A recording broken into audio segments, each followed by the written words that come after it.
Alright, so here I am in Photoshop with the Boost Mobile logo, and of course you can use your logo or pretty much any type of flat layer that you have that you want to bring into the third dimension.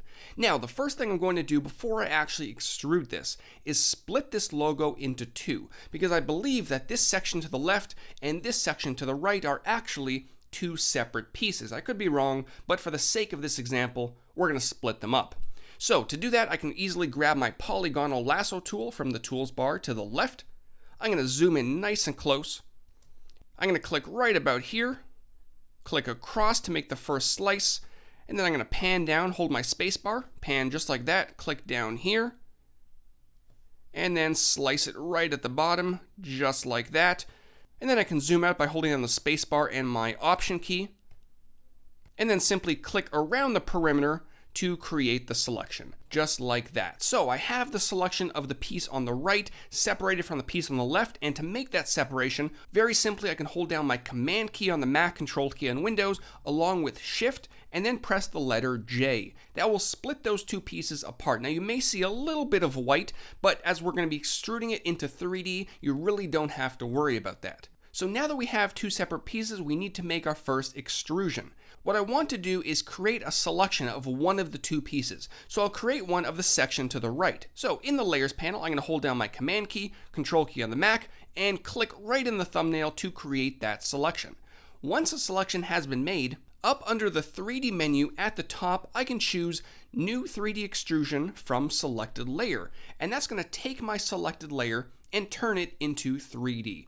Just like that, very simple. Now, I'm not going to touch it right now. I'm going to simply deselect, Command or Control D, and then go back to my layers and make an extrusion of the second piece. So I'm going to scroll down, click on the layer, hold down Command or Control, and click on that to turn it into a selection. And I want to do the exact same thing. Head up to the 3D menu, down to New 3D Extrusion from Selected Layer, and it's going to take that into the third dimension.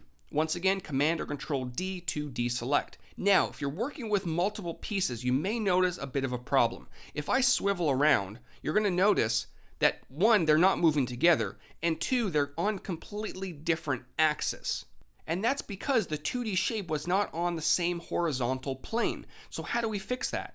It's actually very simple. We just merged these two layers together. One really nice thing about the recent version of Photoshop is if you select two shape layers or two 3D layers and you merge them, they don't lose their properties. So I'm going to select the top layer, go down to the bottom layer, hold down my Command or Control key, click on it, and now I have both layers selected, as you can see highlighted in blue.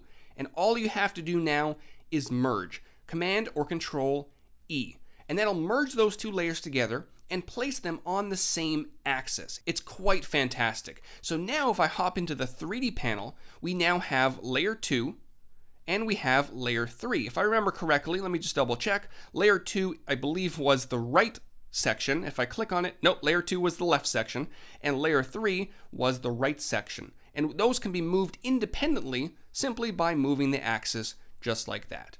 I'm going to undo to keep them nice and close together. What this also allows us to do is rotate our camera and environment, and the pieces will move with it. I'm going to click on the background just like this and simply rotate, and you can see that they're moving together, which is exactly what we want.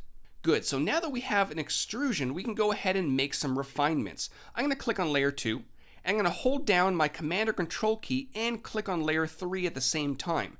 This will allow me to edit the extrusion depth of both pieces at once. I'm going to decrease it just a little bit. I don't want it that thick, somewhere right around there. 2.628 inches sounds fantastic.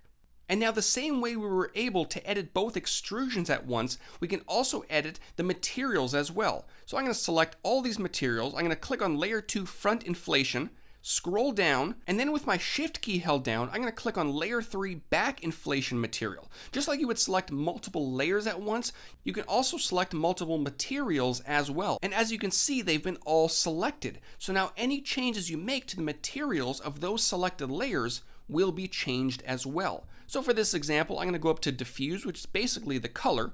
I'm going to change it to a nice orange, just like that.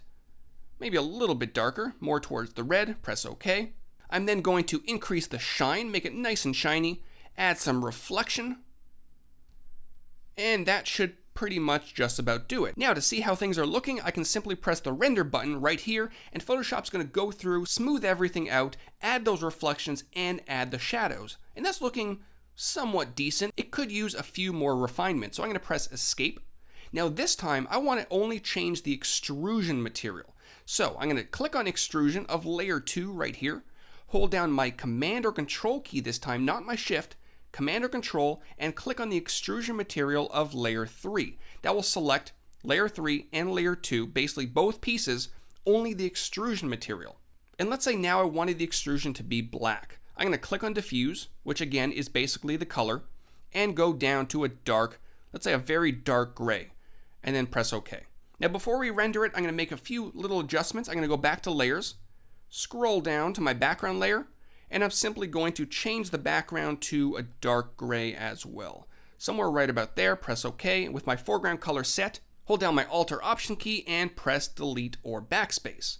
Good, that'll give us some nice contrast from the background and the logo. I'm going to select my logo, my 3D extruded logo one more time, go to the 3D panel. Let's see how things are looking by pressing that render button. And as you can now see, the extrusion is now black, the logo is orange, and it's looking a little bit better than it did before. I am going to change a few more things. One thing in particular, I do want to change the lighting. I don't like the shadow right here. I want more of a longer shadow. So I'm going to click on the infinite light right at the top and simply drag this right about there to give it a much longer shadow. So the light is kind of coming from this direction downwards and casting a shadow in the background. To go along with that, I'm going to go to my environment and I'm going to add a reflection on the ground plane. So I'm going to crank the opacity up somewhere to around, let's say 35%, and I'm also going to increase the roughness so it's not that sharp, somewhere around, let's say 50%. And if I press the render button again, we're going to see that we now have a nice reflection on the ground plane in addition to the shadow and the reflections going on the actual logo. And looking at this, it's looking a little bit better. I'm going to make one more adjustment. I'm going to grab the infinite light one more time, and I'm simply going to increase the softness, let's say to around 50% as well.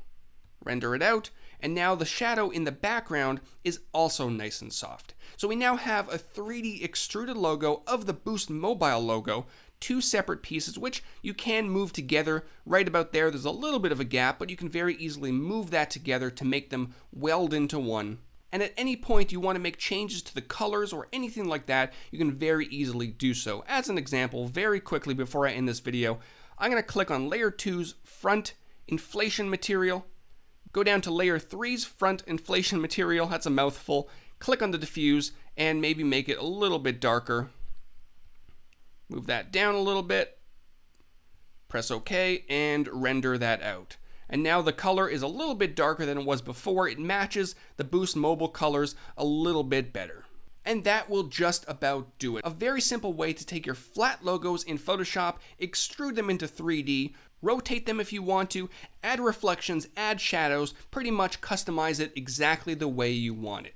So thanks for watching, guys, and again, thank you Boost Mobile for making this video possible. Check out the links in the description down below, and I'll see you next time for another Photoshop tutorial. Take care.